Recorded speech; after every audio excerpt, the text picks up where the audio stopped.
संवैधानिक बुद्ध धम्म दीक्षा समारोह का आयोजन किया गया है। तो सबसे पहले माइंड में आना चाहिए कि यहाँ पे संविधान शब्द क्यों लिखा हुआ है। सब जगह बुद्ध धम्म दीक्षा समारोह ही होता है। लोग दीक्षा लेते हैं, 22 ग्रहण करते हैं, घर पे जाते हैं, बाबा साहब और बुद्ध का प्रतिमा या फोटो लगा लेते हैं, 14 अप्रैल को निकलते हैं, 6 दिसंबर को निकलते हैं, ज्यादा से ज्यादा ज्योतिराव फुले जन्म जयंती, संत कबीर जन्म जयंती वगैरह वगैरह। उसके अलावा क्या तो मैं बात करूंगा संविधानिक धम्म दीक्षा कार्यक्रम का मूल हेतु क्या है, मूल मकसद क्या है। 1935 में बोधिसत्व बाबा साहब डॉक्टर भीमराव अंबेडकर ने येवला परिषद में घोषणा की थी और उस घोषणा में उन्होंने कहा था कि मेरा जन्म एक अस्पृश्य अछूत कलंक में हुआ है। मेरा जन्म एक अस्पृश्य एक अछूत कलंक में हुआ है, लेकिन वो कलंक लेके मैं मरूंगा नहीं।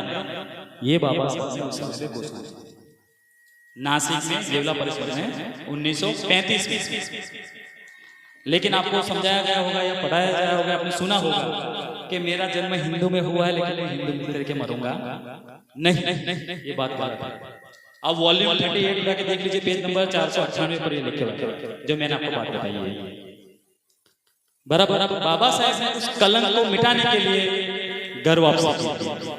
इसलिए बाबा साहब ने धर्म परिवर्तन शब्द ना देकर बाबा साहब ने उस समय धर्मांतरण शब्द दिया।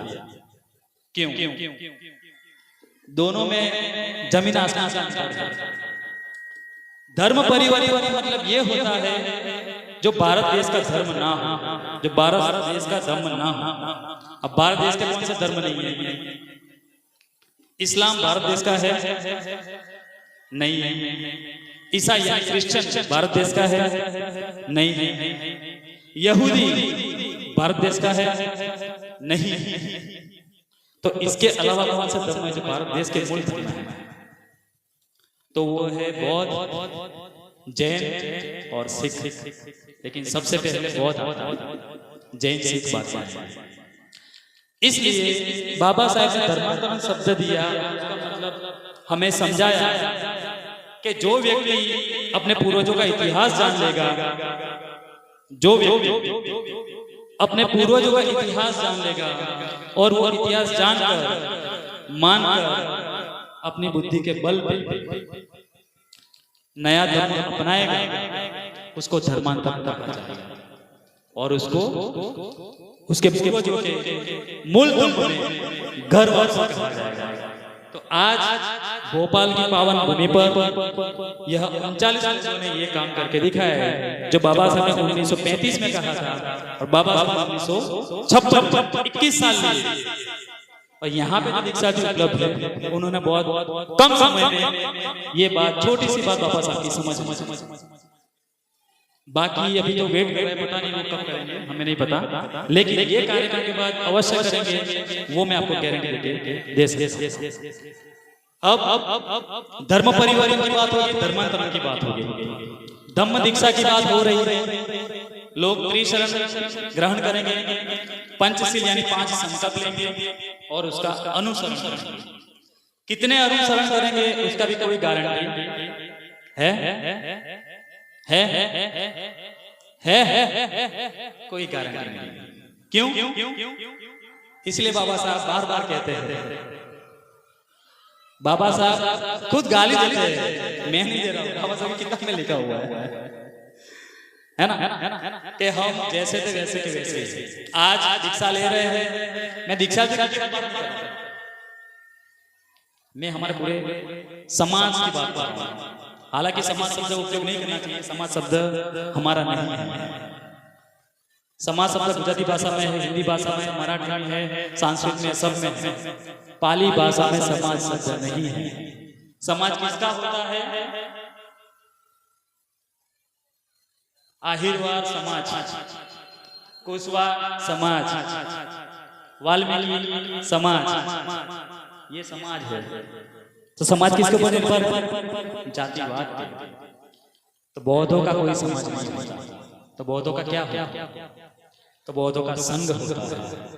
उपासक उपासिकाएं संघ, यानी स्त्री और पुरुष जितने भी है, चाहे गांव में है, कस्बे में है, एरिया में है, जिले में है या राज्य में, कहीं भी, तो उसको उपासक उपासिका संघ कहा जाएगा। जैसे तो भोपाल में दीक्षा ले रहे हैं, तो ये एक उपासक उपासिका संघ बन गया। पिछली बार ग्वालियर में दीक्षा ली, तो ग्वालियर का उपासक उपासिका संघ बन गया, समाज नहीं। बुद्धिज्म में संघ शब्द है, समाज शब्द नहीं। ऐसे ही जैसे भिक्षुगण बैठे हैं, तो भिक्षुगण और भिक्षुणी, भिक्षु है वो पुरुष है, भिक्षुणी है वो महिला है। फिर श्रामण संघ की बात करें, जो ट्रेनिंग ले रहे भिक्षु बनने के लिए, उसको श्रामण संघ कहा जाता है। और उसके बाद उनकी उप संपदा होती है, उप संपदा के बाद उनको जीवन दिया जाता है, तब जाके वो भिक्षु।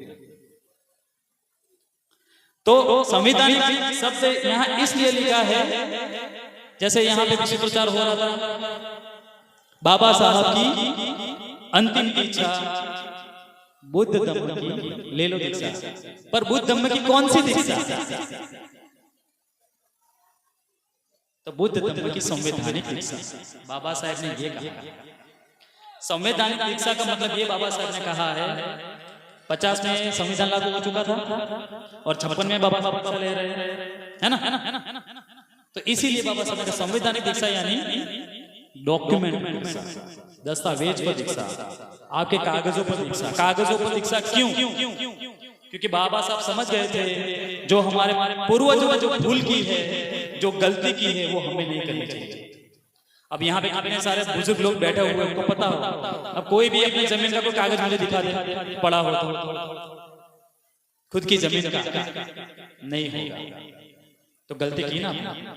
हमारा 1 बीघा या आधा बीघा, 2 बीघा, 10 बीघा, कुछ भी चला जाएगा, हमारे पास क्यों? प्रूफ नहीं, डॉक्यूमेंट्स नहीं, है ना? साथ ही यहाँ बैठे हुए सबको पता है कि आने वाले समय में मार्च में होली आने वाली है, होली का सबको पता होगा। लेकिन ये पता नहीं होगा कि मुझे आधार कार्ड में सुधार करना है, मुझे कहाँ जाना है। मुझे इलेक्शन कार्ड में सुधार करना है, लेकिन मुझे जाना कहाँ है, कौन सी ऑफिस में जाना है। मुझे पैन कार्ड में सुधार करना है, मुझे लेकिन जाना कहाँ है, मुझे पता नहीं। मुझे गजट करवाना है, लेकिन मुझे पता नहीं। लेकिन मुझे ये पता है पूनम कब आएगी, होली कब आएगी, दिवाली कब आएगी, शिवरात्रि कब आएगी, वो सब है। लेकिन जो मूल बात वो हमें नहीं पता। इसके कारण आप लोग संघर्ष कर रहे हैं, इसके कारण आप लोगों के ऊपर शोषण, इसके कारण आपके ऊपर अत्याचार हो रहे हैं। क्यों? क्योंकि जब बाबा साहब ने धम्म दीक्षा ली, तब वहां पे 95% लोग, 95% लोग अशिक्षित लोग थे, जिन लोगों ने दीक्षा ली थी। केवल 5% ही लोग पढ़े लिखे होंगे।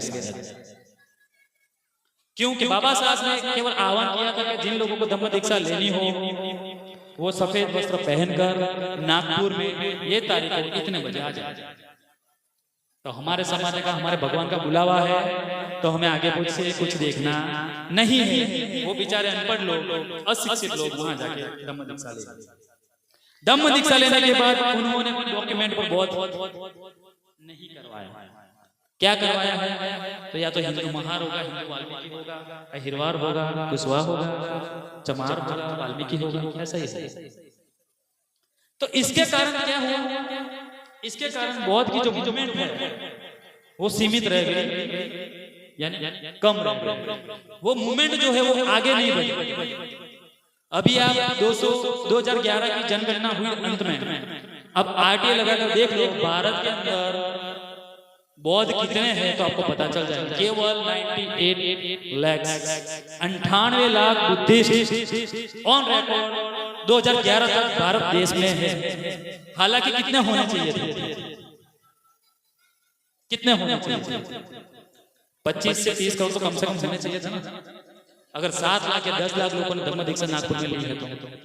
लेकिन नहीं, कारण कागज पे वो हिंदू है। वो जन्म से लेके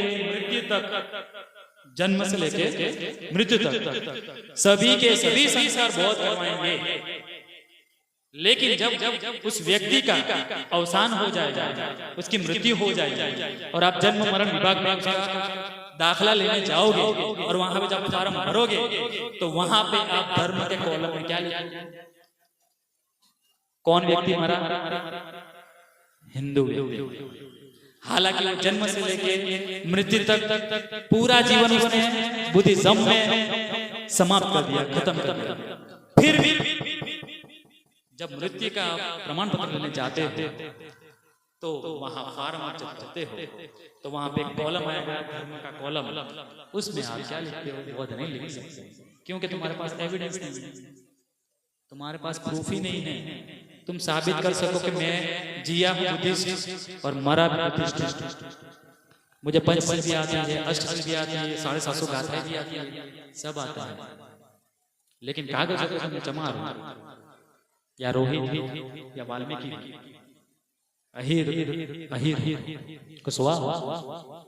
तो इसके लिए वो जो मूवमेंट वहां पे ठहर गई थी, रुक गई थी, उसको उस कारवा को बाबा साहब ने कहा, उस कारवा को आगे बढ़ाने का काम समग्र भारत भर में धीरे धीरे अब शुरू हो रहा है। यानी अब भारत के सभी राज्यों के अंदर संवैधानिक बुद्ध धम्म दीक्षा का कार्यक्रम हो रहा है और यहाँ पे 39 लोग भोपाल की धरती पे रिकॉर्डेड बुद्धिस्ट बन चुके हैं, उनको जिला कलेक्टर ने आवेदन दे दिया। अब मूल बात यह है कि भारत देश के अंदर जहां जहां कांग्रेस की सरकार थी या है, जहां जहां भाजपा की सरकार थी या है, ये कानून केवल और केवल उसी राज्यों में लागू है, सभी राज्यों में लागू नहीं। ये बात अब वो कब खत्म होगा? जैसे जैसे संवैधानिक धम्म दीक्षा का कार्यक्रम होगा, जैसे जैसे संवैधानिक बौद्ध लोग की संख्या बढ़ेगी तो वो कानून भी अपने आप खारिज हो जाएगा और सभी को ऑनलाइन दीक्षा का प्रमाण पत्र मिल जाएगा। बराबर दीक्षा लेने के बाद आपको सरकार के द्वारा और बाबा साहब ने जो लड्डू दिए थे खाने के, वो मैं आपको बता देता हूँ सारांश में। 2 लड्डू कौन से हैं?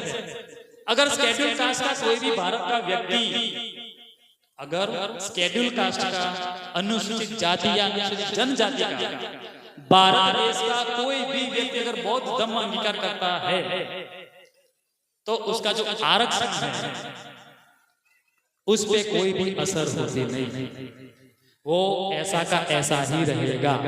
अगर आपकी सरकारी नौकरी भी है तो भी उस पे भी कोई भी समस्या नहीं आएगी। अगर आपका पेंशन चालू है तो उस पे भी कोई भी समस्या नहीं आएगी। अगर आपके पास बीपीएल कार्ड है तो वो भी बंद नहीं होगा।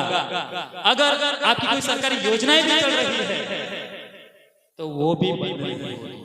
ये रहे पहले लाडले की बात, पहले लड्डू की बात होने की। बौद्ध धम्म दीक्षा के लेने के बाद आपको अनुसूचित जाति बुद्धिस्ट का प्रमाण पत्र लेना पड़ेगा, तब जाकर लड्डू का आपको बेनिफिट मिलेगा, लड्डू खा पाओगे। और दूसरा जो लड्डू है वो है अल्पसंख्यक। जिस लोग को लगता है कि मैं सक्षम हूं, जिस व्यक्ति को लगता है कि मैं सक्षम हूं, मुझे आरक्षण की आवश्यकता नहीं है, मुझे बीपीएल कार्ड की आवश्यकता नहीं है, तो मैं अपना आरक्षण त्याग करूंगा और मैं प्योर बुद्धिस्ट होकर अल्पसंख्यक समुदाय में आ जाऊंगा। अल्पसंख्यक की समुदाय की संख्या बढ़ने वाली है, घटने वाली नहीं है, क्योंकि अल्पसंख्यक में कौन आता है? मुस्लिम, क्रिश्चियन, जैन, पारसी, सिख, बौद्ध, यहूदी, ये सब अल्पसंख्यक में आते हैं। अब ये बताओ, ये घटने वाले कभी जिंदगी में नहीं, ये बढ़ने वाले। अगर वो बढ़ने वाले हैं तो उसके जो बेनिफिट है, उसकी जो योजना है, वो जो दूसरे नए अल्पसंख्यक बन रहे हैं उनके ऊपर लागू होगी या नहीं होगी? जरूर होगी। तो हमारा जो आरक्षण है अलग अलग राज्यों में, जैसे मध्य प्रदेश में 22% है, गुजरात में 7% है, अनुसूचित जाति की बात है ना। तो जो 7% जो कोटा है आरक्षण का, वो डायरेक्ट हमारा 20 या 22% बढ़ेगा। तो आपको 7% चाहिए, 25% भागीदारी चाहिए, वो मुझे बताओ। 25% भागीदारी चाहिए सभी के अंदर, चाहे वो आरक्षण हो, चाहे कोई संस्थान हो। तो दूसरा जो लड्डू है बाबा साहब वो अल्पसंख्यक का बनाना। अब जिसको अल्पसंख्यक बनना है वो भी धम्म दीक्षा ले सकता है संवैधानिक। जिसको आरक्षण के साथ लड्डू खाने हैं तो वो भी बौद्ध धर्म की दीक्षा ले सकता है। समय का अभाव है इसलिए मैं ज्यादा बात नहीं करूंगा। गुजरात से चलकर आया हूँ जैसा उन्होंने बताया, वैसे तो चल के नहीं आया हूँ, ट्रेन में आया हूँ। तो पता नहीं मेरी बात आप समझ पाओगे क्योंकि मेरी बहुत वो नहीं है, ठीक है। तो मैं मेरी बात को यहीं विराम देता हूँ। आप सभी ने मुझे गौर से गंभीरता से मुझे सुना, इसके लिए मैं आपका सबको साधुवाद व्यक्त करना चाहूंगा। सभी दीक्षार्थियों को मंगल कामना देना चाहूंगा और एक छोटी सी बात कहकर मैं मेरी जगह को छोड़ दूंगा। और ये बात ये और बहुत महत्वपूर्ण है, बुद्धिज्म में ताली बजाने का कोई प्रावधान नहीं है। तालियां कौन बजाता है? तुम्हारे घर में जो दिवाली पे दिन आते हैं, होली के दिन में आते हैं, वो सब लोग तालियां, और हम उस वंशज के औलाद नहीं। तो मेहरबानी करके बुद्धिज्म का अगर कोई कार्यक्रम होता है तो ताली मत बजाएगा, उसकी जगह पे आपको 3 बार साधु साधु साधु कहना। और नए दीक्षार्थियों को मैं कहना चाहूंगा, आज आपने दीक्षा ली है तो आने वाले समय में आपको 5 चीज ध्यान में रखनी है। हर रविवार को या तो अपने घर में या तो बुध विहार आपके नजदीक हो तो वहां जाकर बुध बनना करनी है। 6 महीने में एक सामने दीक्षा का आयोजन होगा जीवन महीने का, तो एक बार आपको सामने बनना है। हर साल हर पूनम अपने घर में और अड़ोस पड़ोस में खीरदान करना है। हर रोज रात खाने के बाद बुध वंदना करने के बाद बुध और उनके धम्म का 2 पेज का वांचन करना है।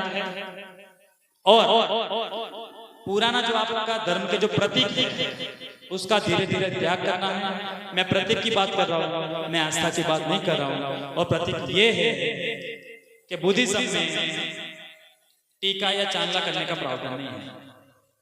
बुद्धिज्म में हाथ में, कमर में, पैर में दोहरा धागा बांधने का प्रावधान नहीं। बुद्धिज्म में चूड़ियां पहनने का प्रावधान नहीं। बुद्धिज्म में मंगल सूत्र पहनने का प्रावधान नहीं। ऐसे बहुत सारे जो मैं कैडर के वाइस बताऊंगा अभी दीक्षा के बाद लेने वापस आने वाला, क्योंकि मैं कैडर पर्सन हूँ। बुद्धिज्म का पूरा दिन कैडर है, 1 दिन का 2 दिन 3 दिन का, क्योंकि 1 घंटे में 2 घंटे में बात नहीं कर पा रहा हूँ। आपने मुझे मौका दिया, इसके लिए सबको खूब खूब साधुवाद, सभी को नमो बुद्धाय, जय जय जय प्रभु।